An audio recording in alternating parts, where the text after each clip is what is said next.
Hello! Today we will show you how to create realistic grass cover in Cinema 4D and Redshift. Create a landscape object by clicking and holding on the cube icon and choosing landscape from the pop-up palette. Go to the Object tab of the landscape. Increase the size along the X and Z axis, its landscape width and depth, to 2000 centimeters. Increase the size along the Y axis, its landscape height, to 200 centimeters. And switch the orientation to -Y to make the landscape concave. Let's add a base layer for the landscape.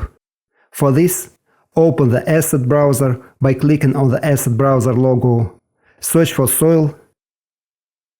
Drag and drop the soil.jpg onto the landscape in the viewport. Close the Asset browser. Reduce the length U and length V of the material to 5%. Double-click on the material tag in the Object Manager. Go to the Base Properties tab of the material and zero out the weight in the reflection section. Let's add a character to the center of our landscape. To do this, open the Asset browser, search for female or male, drag and drop the character you like into the viewport, and close the Asset browser. Drag the character down against the Y-axis in the viewport to place it on the landscape. Now let's add grass models. Open the Asset browser, search for grass, drag and drop 3 different grass models into the Object Manager, and close the Asset browser. Zoom in and rotate the default camera.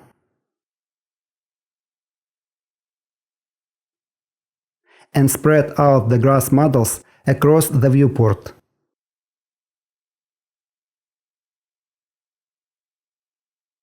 To see the real Redshift preview, run the Redshift Interactive Preview Rendering by opening the Redshift menu, clicking on RS Render View, and pressing the Start button.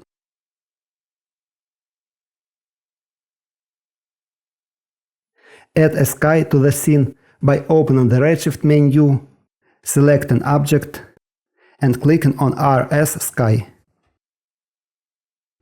Increase the amount of the plain grass without flowers several times, so that in the final scene there will be more plain grass than grass with flowers, as it usually happens in reality.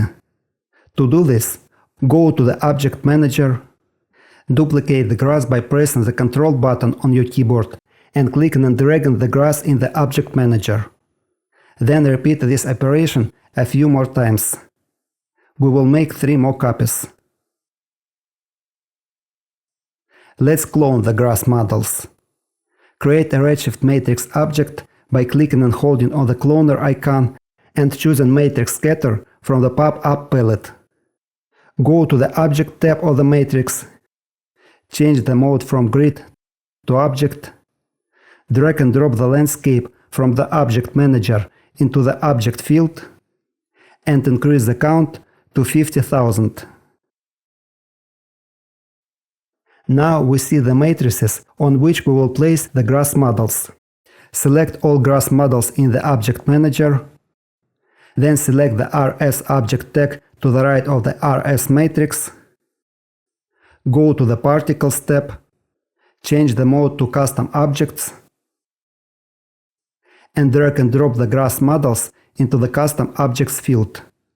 To adjust the direction of the grass, select the RS matrix in the Object Manager, go to the Transform tab, and set the RP property to 90 degrees. To make each grass clone different in size and orientation, select the RS matrix in the Object Manager and create a random effector by clicking and holding on the plane icon and choosing Random from the pop-up palette. Go to the Parameter tab of the random effector, uncheck the Position box, check the Rotation box, set the RH to 360 degrees, and RP and RB to 5 degrees. Check the Scale box, set the SX and SZ to 0.2 and SY to 0.3. This is what we got after rendering. Thank you for your attention, subscribe to the channel and put your finger up.